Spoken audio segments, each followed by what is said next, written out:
예, 안녕하십니까. 저는 성부하로서도의 황혜수 이냐시 교수입니다. 이제 드디어 그 긴 장정의 마지막 시간이 왔는데요. 지난 시간에 저희들이 이제 구체적인 죄의 모습들과 그 죄로부터 우리가 어떻게 하느님께로 돌아서서 갈 것인가, 파스카에 대한 이야기를 이제 막 시작을 했던 기억이 납니다만은, 구체적으로 우리가 이제 각자 자기 자신에게 사로잡혀 있는 모습, 거기에서 어떻게 하느님께로 건너갈까, 어떻게 이웃에게로 건너갈까, 그래서 어떻게 우리가 하느님 나라에 들어가서 살 수 있게 될까, 이런 이제 질문을 하게 된다면, 이제 각자 이제 나의 위치에서 나의 파스카가 중요해집니다. 그리고 우리 모두가 사실은 이제 그리스도께서 우리에게 주신 그 파스카, 성체 성사를 이제 함께 생각해 보게 되는데, 예수님께서 그 파스카의 생제물이다 그런 이야기를 하잖아요. 예수님께서 파스카의 생제물이다 이렇게 얘기를 할 때, 그 파스카라고 하는 것이 애초에 하느님과 인간이 이제 맺는 계약이죠. 사실은. 그러니까 여러분들이 우리가 미사를 드릴 때 보면 이는 이제 죄를 용서해 주기 위해서 나의 피로써 맺는 새로운 계약이다 이런 표현을 합니다. 창세기 쪽에를 보면 아브라함이 그 하느님과 계약을 맺는 그 대목이 나와요. 기억을 하시죠? 이제 뭔가 짐승들을 잡아가지고 이렇게 이제 반절로 쪼개가지고 이렇게 놓고 어둑어둑해지고 있는데 독수리들이 날아오니까 그걸 막 쫓으면서 이렇게 졸고 있었다 이렇게 돼 있죠. 거길 보면. 그런데 이제 그 순간에 하느님의 그 불이 내려와가지고 그 재물을 쪼개갖고 이렇게 놔뒀더니 그 사이를 불이 확 지나가면서 이걸 다 태워버렸다 이렇게 돼 있습니다. 그게 어떤 얘기냐면 이제 아브라함은 이제 하느님을 나의 하느님으로 모시게 된 거예요. 그리고 하느님께서는 이제 네가 나를 하느님으로 모시기 때문에 내가 너는 나의 백성이다 이렇게 이제 서로 이렇게 계약을 맺는 건데, 이 계약을 맺으면서 이제 그 재물을 가지고 이게 뭔가 세리머니를 한 거죠. 이게 어떤 뜻이냐면 하느님과 아브라함이 계약을 맺었는데 혹시 계약을 깨뜨릴 수도 있을 거 아니에요. 계약을 맺었으면 계약을 어길 수도 있겠죠. 예. 근데 불을 가지고 확 살라버리는 어떤 그런 건 뭘 의미하냐면 계약을 어기면 이렇게 된다 이런 얘기입니다. 계약을 어기면 죽는다는 거예요. 좀 적나라한 표현이긴 합니다만은, 그러니까 계약이 엄중한 겁니다. 계약은 굉장히 엄중한 거예요. 그러나 인간들이 약하기 때문에 계약을 깨뜨리죠. 예, 계약을 깨뜨립니다. 그래서 이제 이 계약을 깨뜨리기 때문에, 그러니까 이제 이것이 사실은 나중에 이제 그 이집트에서 그 빠져나올 때, 그때도 마찬가지로 이제 피를 발라서 문설주에게 바르게 되고, 그래서 피를 발라놓으면 이건 내 백성이니까 그냥 지나가고, 안 그런 데는 같이 치면서 죽음을 이제 가져오죠. 그러니까 맏배들이 다 죽는 그런 게 있고, 그래서 이 파스카의 계약을 이제 실제 이제 그 이집트에서 빠져나올 때 이제 파스카가 있었고, 그 다음에 다시 이집트에서 빠져나온 그 파스카철이 다시 되었을 때, 그 날이 되었을 때 광야에서 다시 이걸 합니다. 이제 우리가 출애굽기 13장 이런 데를 보면 그 파스카 축제를 지내는 시행 그 규칙이 나와요. 거기에 보면 집집마다 어린 양을 흠없는 어린 양을 혹은 염소나 잡아가지고 그거를 이제 어스름에 잡아서 밤이 새기 전에 다 먹어라. 그러면서 이제 어떻게 해라 이런 게 다 나오죠. 허리띠를 메고 쓴나물에다 해가지고 이렇게 다 먹어라 이렇게 돼 있다고요. 그게 이제 이 계약을 갱신하는 것인데, 뭐냐면 하느님하고 우리가 계약을 맺고 살지만 뭔가 또 이렇게 뭘 했을 거 아니에요. 뭔가 계약을 좀 깨뜨린다거나 어기거나 뭔가 부족한 걸 했기 때문에 죄를 지은 겁니다. 사실은 죄를 지었기 때문에, 죄를 지으면 어떻게 해야 한다고요? 죽어야 한다고요. 죽어야 돼요. 죄를 지었으면. 왜냐하면 그렇게 계약을 맺었으니까. 그런데 나를 죽일 수는 없고, 그렇죠? 내가 죄를 지었습니다만 내가 죄 지었다고 해서 나를 죽일 수는 없잖아요. 그러니까 염소를 잡아다가 양을 잡아다가 나 대신 잡는 겁니다. 그러니까 나의 죄를 쓰고 얘가 죽는, 양이 죽는 거예요. 그래서 그 양을 먹죠. 그날 밤에 뭐 뼈가 부스러지지 않게 해가지고 다 먹어라 이렇게 되는 거죠. 그래서 결국은 이 양이라고 하는 희생제물, 파스카의 어린 양 희생제물은 인간의 죄를 뒤집어 쓰고 죽는 겁니다. 이것이 이제 구약에서의 파스카 제사예요. 이스라엘 백성들이 지내는 파스카입니다.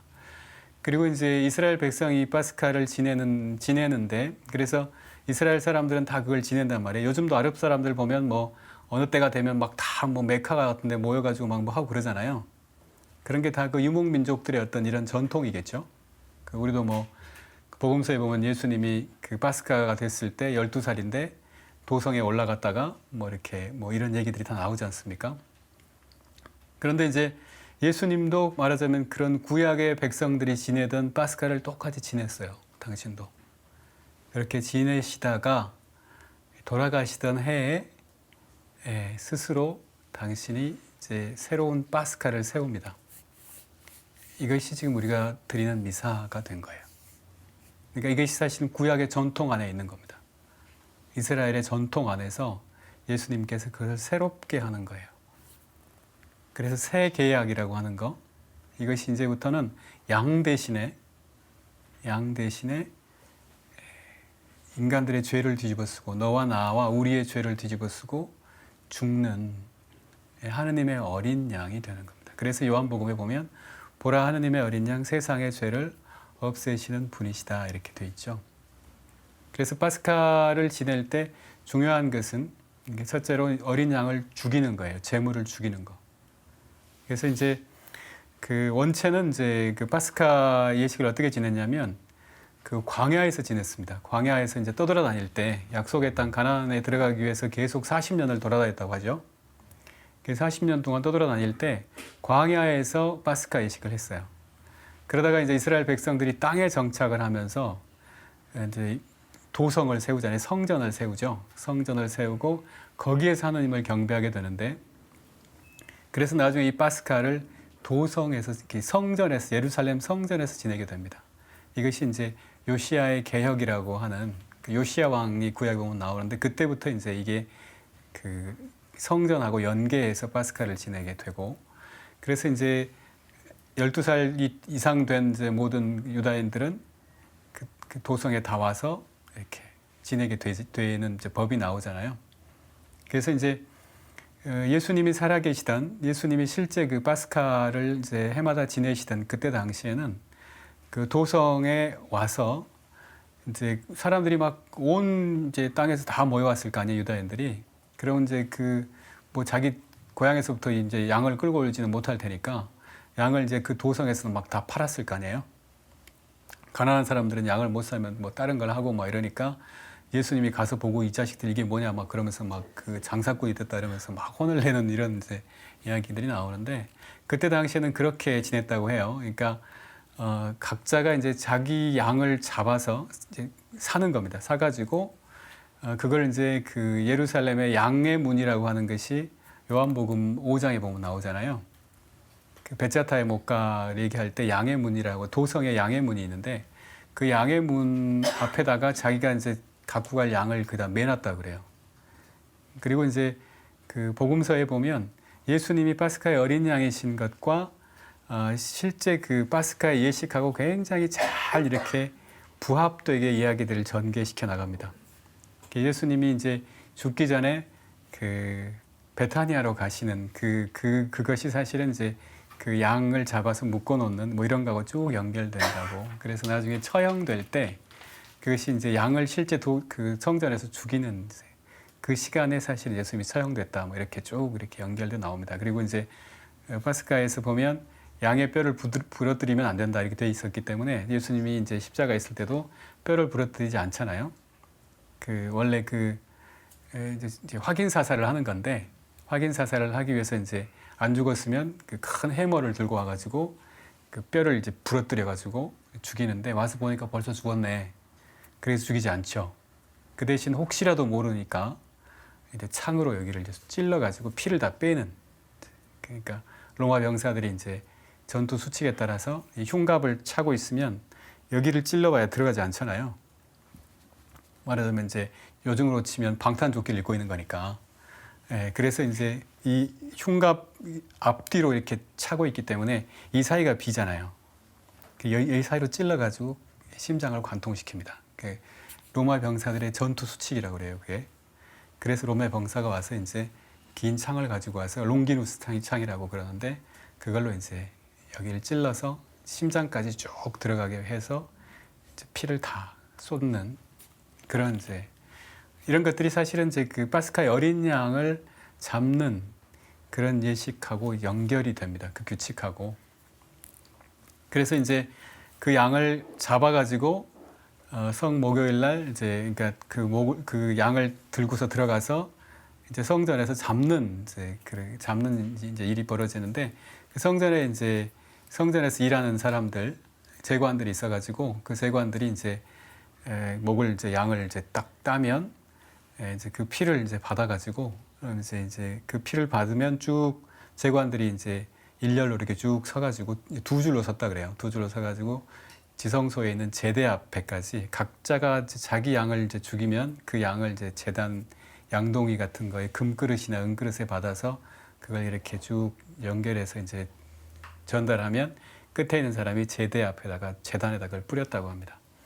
그렇게 해서 이제 하느님과 화해가 이루어지는 거예요. 제가 죄를 지었는데 피를 가지고 이렇게 그 죄에 대해서 이제 사죄를 하는 하느님과 화해를 이루는 이제 그런 일이 벌어지는 건데 그러한 관계 그렇게 해서 그렇게 이제 성전에서 자기 파스카 양을 바치고 나면 그러면 이제 피가 다 빠졌기 때문에 양은 그대로 있잖아요. 그럼 그 양을 들고 와가지고 성전에서 이제 그걸 이제 이렇게 구워 먹는 건데 원체는 이제 그 성전 안에서 하다가 나중에 인구가 점점 많아졌기 때문에 이제 예수님이 살던 시대에는 그 성전 안에서 하기에는 너무 사람이 많아진 거예요. 예루살렘 성전 안에서 하기는. 그래서 규칙을 다시 바꿔가지고 예루살렘 도성 안에서는 해도 된다 이렇게 된 거죠. 그래서 그걸 이제 고기를 들고 나와가지고 도성 안에서 먹으면 됩니다. 이게 이제 파스카 만찬인데 예수님께서 파스카를 세우실 때 2층 방 다락방에 가서 그걸 하시잖아요. 사실 이게 그걸 하시는 거예요. 파스카를 어디에 준비할까요? 이렇게 이제 제자들이 물어봤을 때 어디 가서 어떻게 해라 뭐 이런 얘기 나오죠. 뭐 양동이를 뭐 지고 가는 사람이 있을 테니까 뭐 이렇게 해라 해서 이제 거기에 사는데 사실은 미리 이제 성전에 들어가서 그 양을 그렇게 했겠죠. 예수님이 그렇게 하고 이제 들고 나오고 거기서 이제 그 쓴 풀이라든지 이런 걸 가지고 파스카의 시행 규칙에 따라서 거기서 하면서 이제 새롭게 파스카를 세웁니다. 이제는 어린 양을 잡는 것이 아니라 내가 그래서 파스카는 결국은 그 어린 양을 죽이는 것과 그 어린 양을 먹는 것 파스카를 지낸 사람들이 같이 이제 그 어린 양을 구워서 쓴 풀하고 이렇게 누룩 안 든 빵하고 해서 같이 먹는 이제 이 예식이 있는데 그 누룩 안 든 빵이 이제 결국은 우리한테는 뭐가 됐겠습니까? 제병이 되는 거죠. 미사 때 제병이에요. 그리고 이제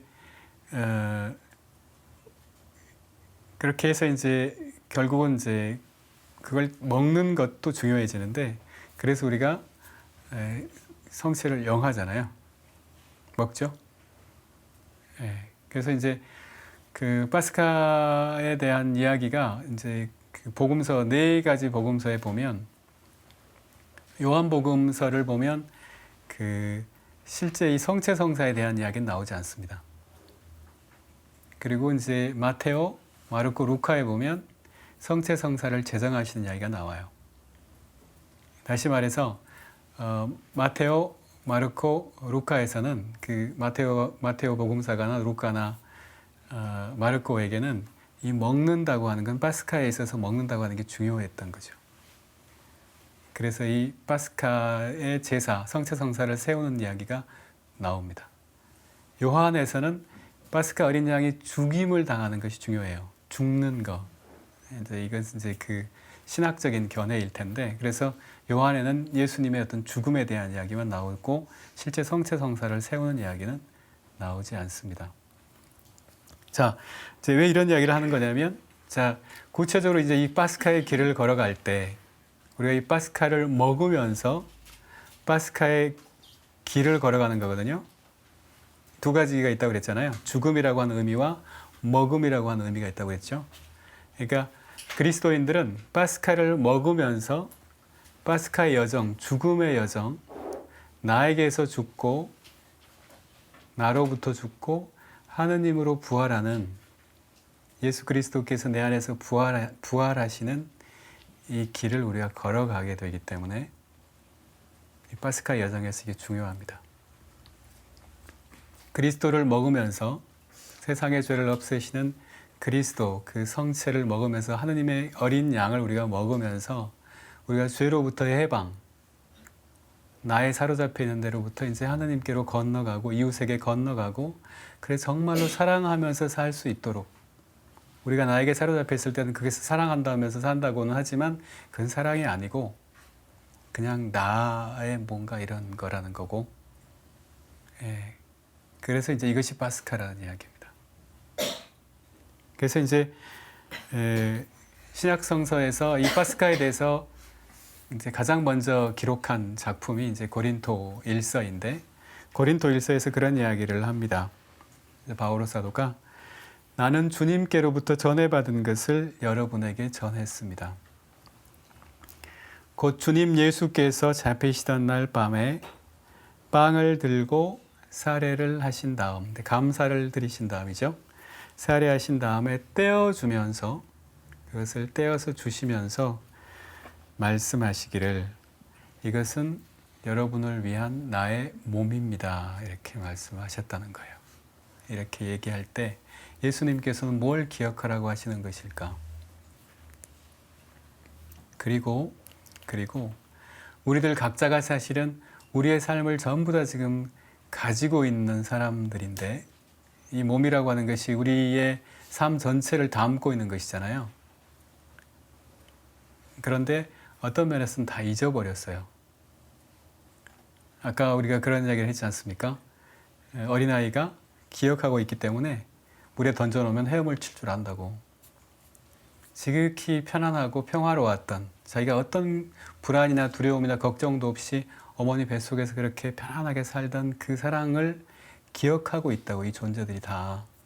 그러나 다만 어떤 고통들을 겪으면서 이걸 다 잊어버리고 뭔가 힘들게 그렇게 살아가는, 불안해하거나 두려워하거나 하면서 살아가는 존재들이라고. 그래서 우리 안에 우리가 가지고 있는 이 기억들, 가장 먼저는 하느님의 기억이 있겠지만, 우리들 각자를 창조하신 그 하느님에 대한 기억이 우리 안에 있겠지만, 그 하느님의 기억을 다 잊어버렸잖아요. 잊어버리면 잃어버린다고요. 잊어버리면 잃어버려요. 그래서 예수님께서 나를 기억해서 이것을 행해라 라고 할 때, 우리 각자의 파스카를 이제 살아가는 그 과정에서 이 기억이라고 하는 것이 굉장히 중요합니다. 기억한다는 거. 하느님의 기억. 우리가 사실은 이제 이 죄에 대한 이야기를 하면서, 죄라고 하는 것이 근본적으로 행위의 차원이 있고, 행위의 차원은 근본적으로 마음속에 그 뿌리를 갖고 있기 때문에 더 깊이 들어가면 마음의 차원이 있고, 이 마음의 차원보다 더 깊은 곳에 가면 우리가 지금 가지고 있는 어떤 마음속에 있는 분노라든지 슬픔이라든지 고통이라든지 이 많은 것들, 이것들이 본래 근원을 가지고 있기 때문에 언젠가는 어디선가 나에게 온 것이다, 이런 얘기를 했잖아요. 그것을 찾아가는 것이 영적 차원 혹은 존재적 차원이다, 이런 이야기를 했었어요. 그래서 이것을 되짚어서 쭉 가는 거, 그 인생을 다시 살아가는 과정, 그래서 나의 죄의 그 자리로부터, 그 모든 죄라고 하는 것은 근본적으로 고통의 체험으로부터 나오는 것이기 때문에, 고통 속에서 하느님이 아닌 다른 것을 붙잡는 것이 죄라고 할 때, 사실은 그 죄에서 우리의 고통의 자리까지 올라가는 것이다. 그리고 그 고통의 자리에서 우리가 하느님을 찾아볼 수 있다. 왜냐하면 고통이 있는 자리에 항상 하느님이 계시기 때문에. 다만 우리가 그 자리에서 하느님 아닌 다른 것을 내가 나를 구원하기 위해서, 내가 살아남기 위해서 뭔가 하느님 아닌 다른 것을 선택했을 뿐이다, 붙잡았을 뿐이다, 이렇게 얘기를 했었는데, 예, 그런 의미에서 우리 모두도 사실은 이 기억을 다 가지고 있는 존재들이에요. 우리 각자의 기억을. 이것을 찾아가는 것이 핵심적인 일입니다. 제가 작년에 이제 그 연피정을 하면서 그런 이제 체험을 했었는데, 그 꿈속에서 이렇게 피정 중에 이제 하루는 꿈을 꿨어요. 얘기 제가 해드렸나요? 다들 오늘 처음 오신 분들인데요. 네. 그 꿈을 꿨는데, 꿈속에서 어떤 이제 굉장히 무서운 얼굴을 본 거예요. 어떤 이제 여성의 얼굴이 꿈에 나타났는데, 약간 중년 여성 같은 얼굴이었습니다.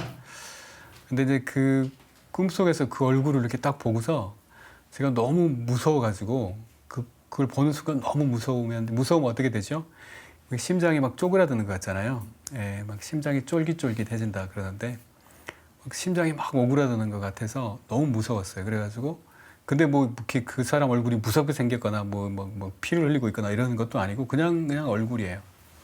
그런데 그걸 보고 제가 너무 무서워가지고 잠에서 깼는데, 꿈에서 딱 깼는데, 뭐 이렇게 눈을 뜨고 이렇게 뭘 보기가 두려워요. 이제 마치 눈을 뜨면 내 앞에 그게 있을 것 같은 거예요. 막 이렇게 너무 무서워가지고. 어휴, 그래서 이제 작년 여름에 되게 더웠기 때문에 이제 너무 더워서 이제 선풍기를 틀어놓고 자고 있었단 말이에요. 그래서 선풍기가 막 이렇게 돌아가는 겁니다. 또 더우니까 시트만 한 장 딱 덮고 자고 있는데, 이렇게 선풍기가 막 돌아가면서 막 시트를 막 이렇게 들추잖아요.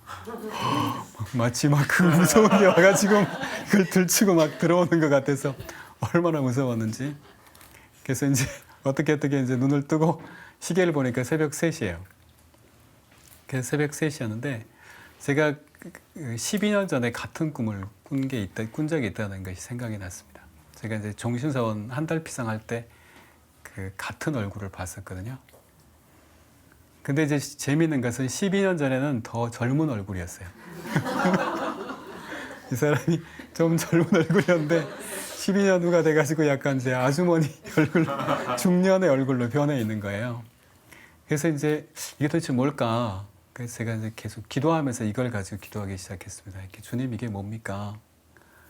왜 제가 이렇게 무서워가지고 이렇게 이 얼굴을 보면서, 이 여자 얼굴을 보면서 제가 이렇게 무서워하는 걸까요? 이러면서 계속 기도를 했는데, 기도를 하는 중에 뭔가 이렇게 저한테 이렇게 대답을 해주시는 것 같았어요. 주님께서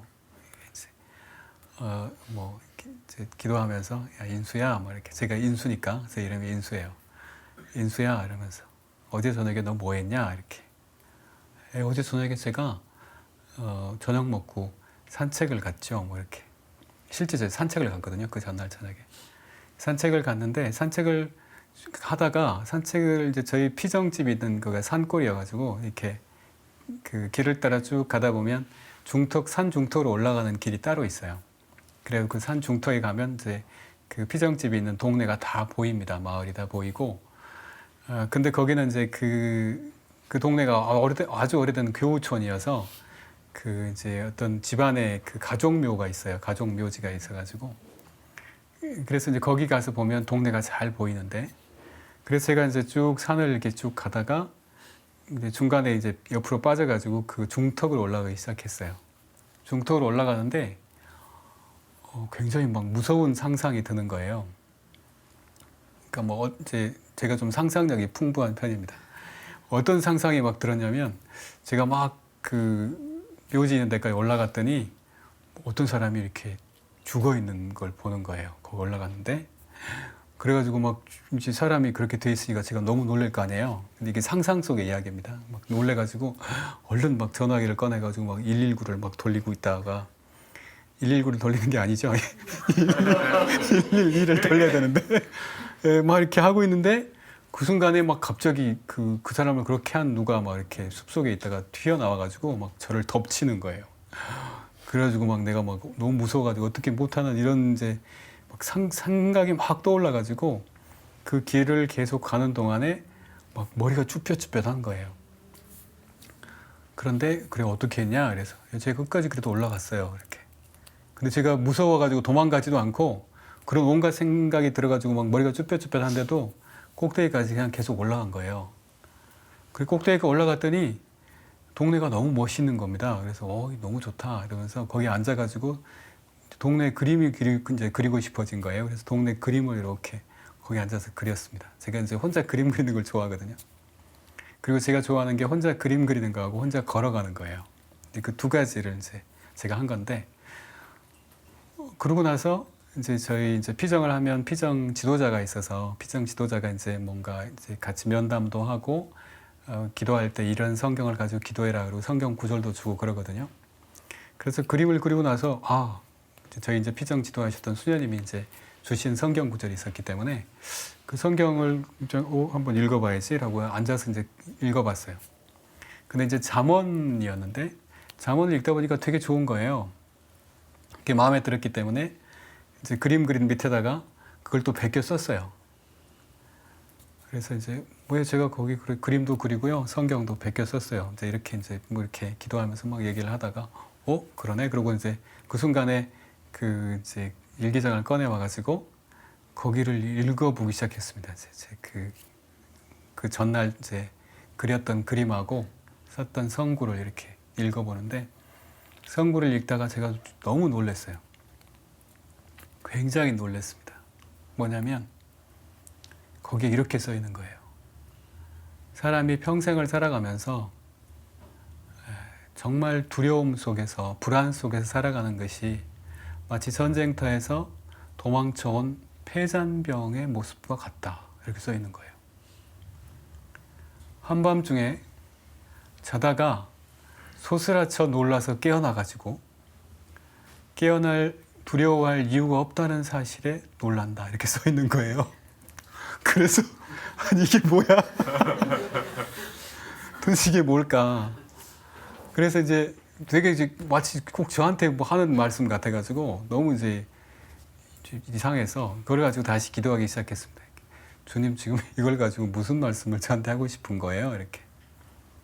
뭘 저한테 하시고 싶은 무슨 말씀을 하고 계시는 겁니까? 이렇게 여쭤봤더니 마치 이렇게 저한테 말씀하시는 것 같더라고요. 인수야, 너는 너에게 오는 모든 것이 마치 너를 해치려고 하는 악마 같은 것이라고 생각하고 무서워하지만 사실은 그것은 너에게 좋은 것을 주려고 기다리고 있는 나다. 이렇게 말씀하신 것 같았어요.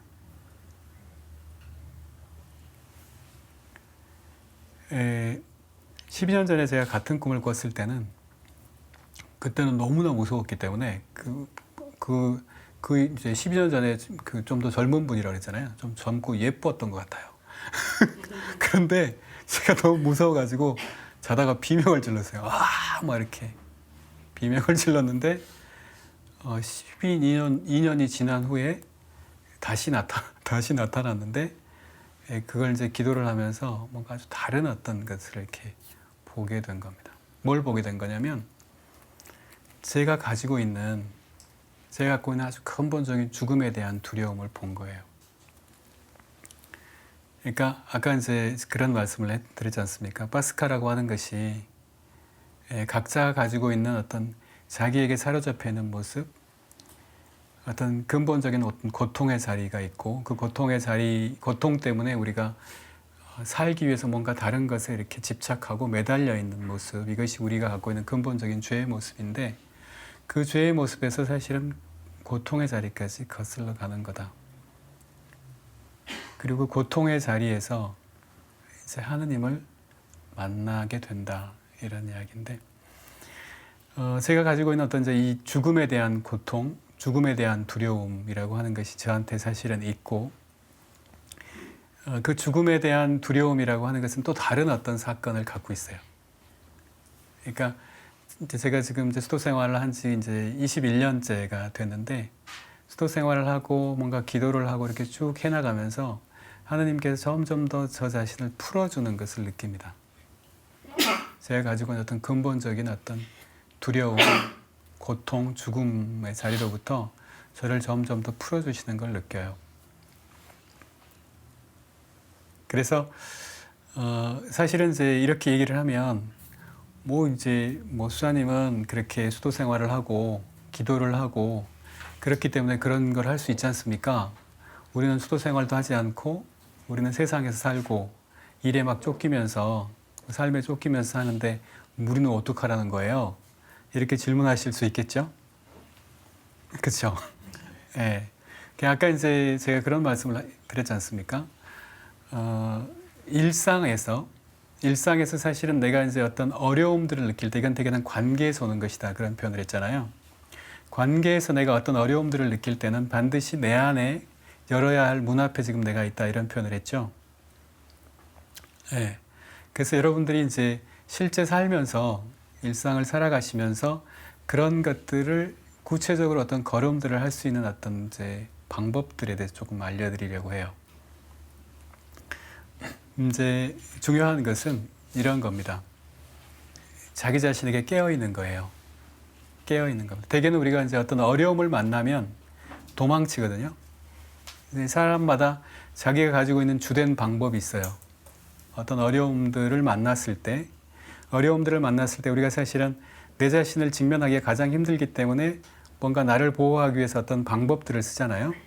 심리학에서는 그걸 방어기제라고 부르는 것 같은데 힘을 쓰는 사람은 막 그 지배하는 어떤 그런 걸로 막 이렇게 공격성을 표출할 수도 있고 어떤 사람은 두려우면 자기 안에 들어가서 문 딱 걸어 잠그고 숨어버릴 수도 있고 혹은 어떤 사람들은 마치 아무 일도 없었던 것처럼 그냥 순응하는 모습으로 이것 자체도 사실 어떤 반응이니까요.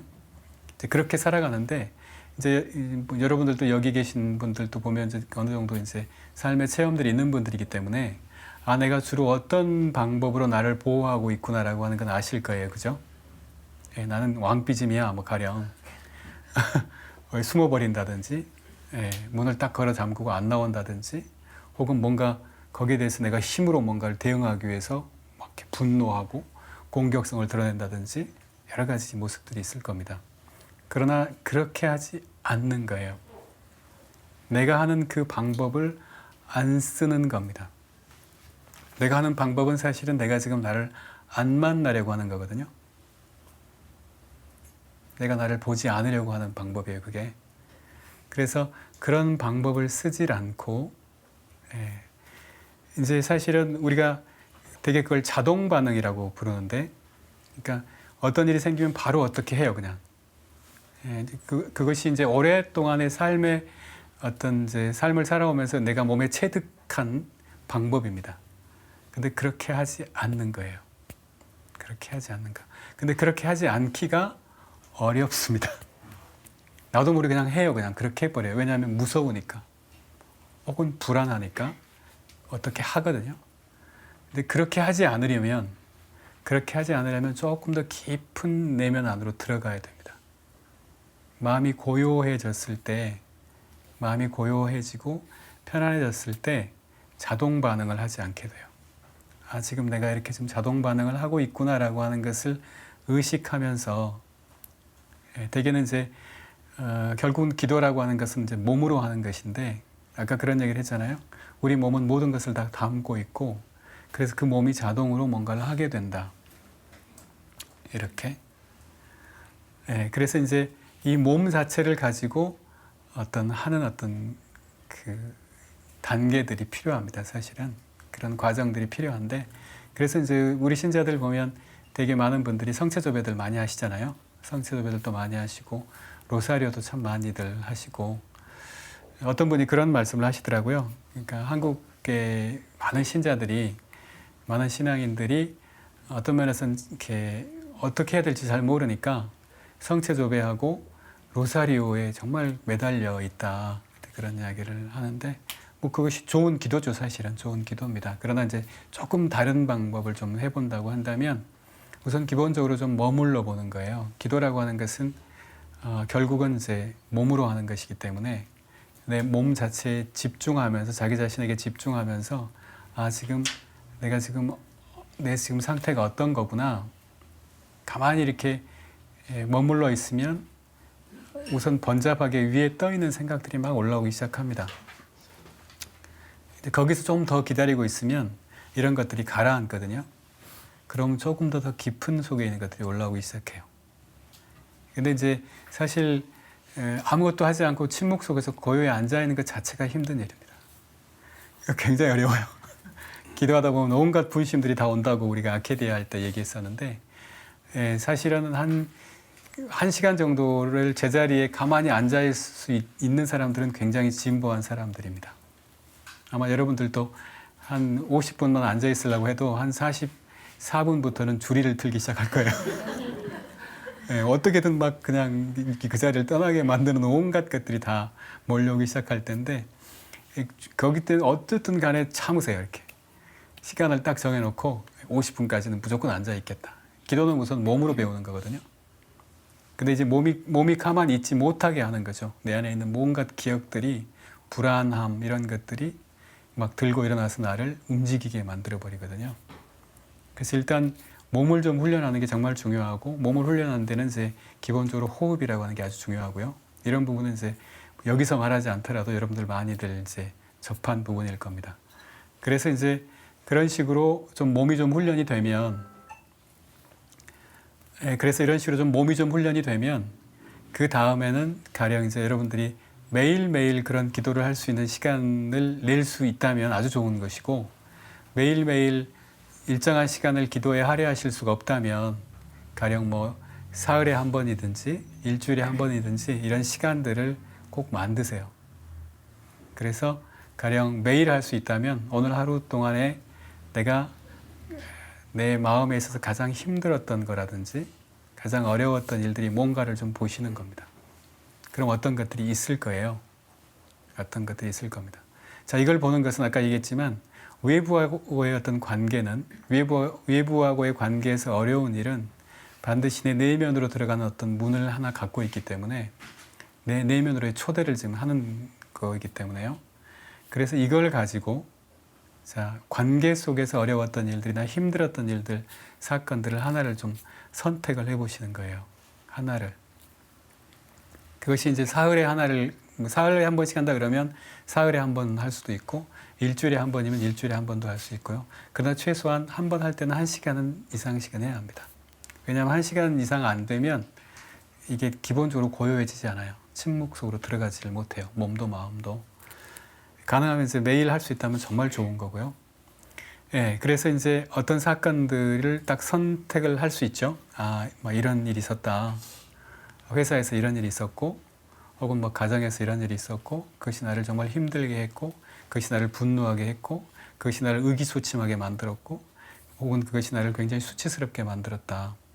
어떤 것들이 있으면 그것을 잡아서 그걸 딱 가져와 가지고 이제 이 기도하는 동안에 머무는 동안에 그걸 선택한 것을 한번 다시 살아보세요. 이렇게 다시 머릿속에서 다시 한번 쭉 이렇게 돌려보는 겁니다. 마치 이제 필름을 거꾸로 돌리는 것처럼 이것이 여러분들에게 어떤 어려움들을 줬다면 이건 여러분들에게 중요한 일이거든요.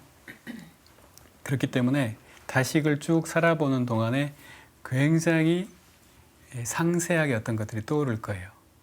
사람마다 주된 감각들이 있는데 어떤 사람은 시각적으로도 상당히 그 사람이 그때 이런 옷을 입고 있었는데 그런 것까지 떠오를 수도 있고요. 또 청각적으로 더 예민한 사람들은 뭐 어떤 소리 같은 것들이 어떤 말 같은 것들 이런 것들이 들릴 수도 있고 사람마다 전부 이제 천차만별입니다만은 그래서 이걸 한번 쭉 다시 보잖아요.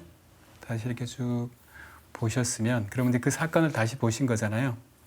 사건들을 쭉 처음부터 끝까지 쭉 봤다면 발담부터 시작해서 귀결되는 데까지 다 보셨다면 그러면 이제 자연스럽게 그때 그 감정이 다시 이렇게 체험이 될 거예요. 어떤 감정이 올라올 겁니다. 그런 감정이 어떤 것이었는가를 좀 보세요. 이것이 어떤 감정인가. 남성들은 보면 좀 무디어가지고 그 남성 일반이라고 말하면 좀 그렇겠습니다만은 어떤 사람들은 좀 무딘 사람들은 감정과 생각을 잘 구별을 못하는 사람도 있어요. 예, 어쨌든 간에 지금 그때 내가 이런 걸 느꼈구나. 그때 이런 감정이 있었구나. 굉장히 좀 분노했구나. 굉장히 외로워졌구나. 그 순간에. 굉장히 내가 의기소침에 빠졌구나. 혹은 좀 그걸 생각하니까 벌써 뭔가 눈물이 나려고 한다. 뭐 이런 여러 가지 것들이 있을 거예요. 예, 그렇게 자기 감정을 깊이 좀 보십시오. 감정을 깊이 보게 되면 감정은 결국은 몸이 담고 있는 거라고 그랬잖아요. 감정이라고 하는 말 자체가 영어로는 emotion인데 움직인다는 말에 기반을 두고 있다고 그래요. motion이잖아요. 움직인다. 그러니까 몸이 갖고 있는 거예요. 감정이. 근데 몸 안에 이런 감정이 몸이 그런 감정을 느끼게 되면 자연스럽게 그 다음에 우리라고 하는 존재는 인간이라고 하는 존재는 그 감정을 해석하게 돼요. 이게 도대체 뭐지? 이걸 생각하게 되거든요. 생각이 있습니다. 그 다음에 감정이 오면 그 다음엔 생각이 와요. 그럼 이제 그 생각을 조금 이렇게 어떤 생각이 올라오는가를 잘 보십시오. 생각을 보시고 자 이제 이걸 아주 이제 꼼꼼하게 쭉 해나가는 과정인데 이걸 나중에 다 기록하셔야 돼요. 노트 같은 걸 가지고서 계속 기록을 하시는 게 굉장히 도움이 됩니다. 저는 이제 20년 동안 매일 기록하고 있거든요. 20년 동안 매일 기록하다 보면 내 마음속에 뭔가 어떤 지도 같은 게 생기는 것 같아요. 그리고 이제 이런 어떤 것들이 있으면 계속 하다 보면 나중에는 이제 지난 후에 알게 되는데 처음에는 지난 후에 이제 그런 일을 살펴보면서 이랬구나라고 이렇게 알게 되는데 이걸 계속 매일매일 하다 보면 실제 그 상황에서도 바로 이렇게 알 수 있게 돼요. 지금 내가 지금 어떻게 하려고 하는구나. 이렇게. 어쨌든 그래서 이제 생각까지 왔잖아요. 생각까지 보셨으면 그 다음에는 실제 나의 반응을 좀 봅니다. 내가 어떻게 반응했는지, 실제 내가 어떻게 그것에 실제로 반응했는가를 좀 보세요. 반응이라고 하는 건 여러 가지를 포함합니다. 아까 이제 그런 얘기 했지만 뭔가 막 분노로 힘을 써서 내가 반응할 수도 있고 어디서 이런 일을 할 수가 있는 거야? 뭐 이렇게 하면서 막 화를 내고 공격적으로 반응할 수도 있고 그게 아니면 그냥 조용히 그냥 도망가 버리고 그 자리를 떠나서 어디 숨어 버리려고 할 수도 있고요. 혹은 마치 아무 일도 없었던 것처럼 얼굴빛도 하나도 변하지 않고 가만히 있을 수도 있죠. 이런 것도 다 반응이에요. 이것도 다 행동입니다. 그래서 거기까지 쭉 이렇게 실제 어떤 사건들, 흐름, 그 다음에 감정, 생각, 반응까지 나왔죠. 반응까지 나왔으면 그 다음에는 나의 생각과 감정 그리고 실제 나의 반응을 한번 비교를 해 보십시오. 무슨 얘기냐면 내가 떠올랐던 생각대로 내가 느꼈던 감정대로 내가 반응을 했는가? 아니면 뭔가 다른 식으로 반응을 했는가? 대개는 다를 거예요. 내가 떠올랐던 감정이나 생각대로 내가 행동하지 못합니다. 왜? 무섭거든요. 그러면 뭐가 무서웠던 것이 두려움입니다. 두려움이 굉장히 중요해요. 모든 감정에서 가장 바탕을 이루고 있는 것은 두려움입니다. 그리고 이 두려움은 따지고 들어가 보면 깊이 들어가 보면 나의 죽음이라고 하는 것과 연관돼요. 나의 고통. 자, 이것은 어떤 이제 표면적인 사건들이고 그래서 그 사건들 속에서 내가 두려워하는 어떤 것이 있을 겁니다.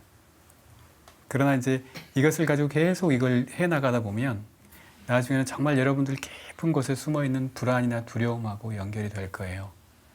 그래서 이 근본적인 두려움, 근본적인 불안을 만나게 되면 굉장히 진보한 상태가 돼요. 내가 정말 두려워하는 게 뭔가? 내가 정말 무슨 일이 있어도 피하려고 하는 게 뭔가? 그것이 내가 지키려고 하는 나입니다. 에고. 그러니까 필라우티아 얘기하면서 나에게 붙잡혀 있는 모습 그런 얘기 했잖아요.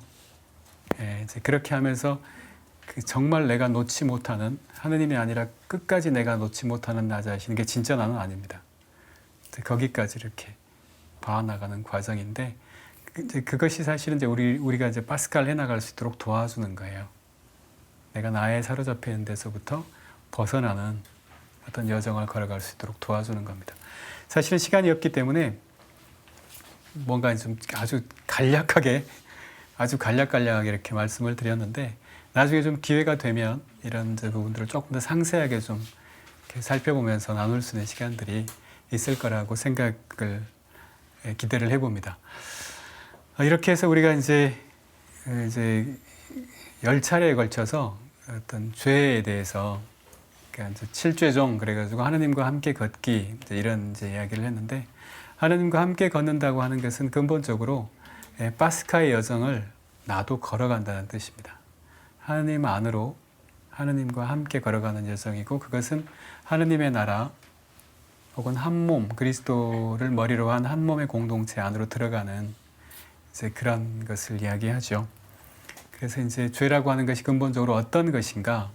사실은 죄는 표면적인 어떤 것이 아니라 사실은 깊은 곳에 들어있는 어떤 나의 어떤 상태, 내가 하나님과 맺는 관계를 반영하는 것이고, 하나님과 내가 맺는 관계를 반영한다는 것은 다른 말로 하면 내가 얼마만큼 나 자신에게 사로잡혀 있어서 참된 사랑을 못하고 있는가, 착각을 하며 살아가고 있는가, 이런 것들을 이야기하는 것이다. 그래서 다양한 죄의 모습들도 여러분들하고 함께 나눠봤습니다만은, 아마 그런 8가지 혹은 7죄종 7가지 이런 것들 중에서 여러분들과 특별히 나 자신과 더 관계가 있는 어떤 모습들이 있기도 할 거예요.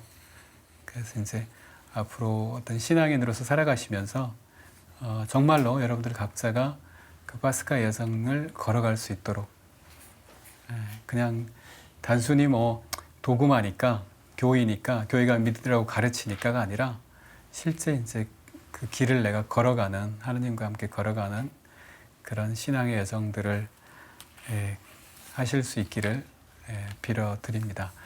긴 시간 이렇게 강의들 열심히 들어주시고 열심히 참여해 주셔서 감사드립니다. 다음에 또 뵙겠습니다.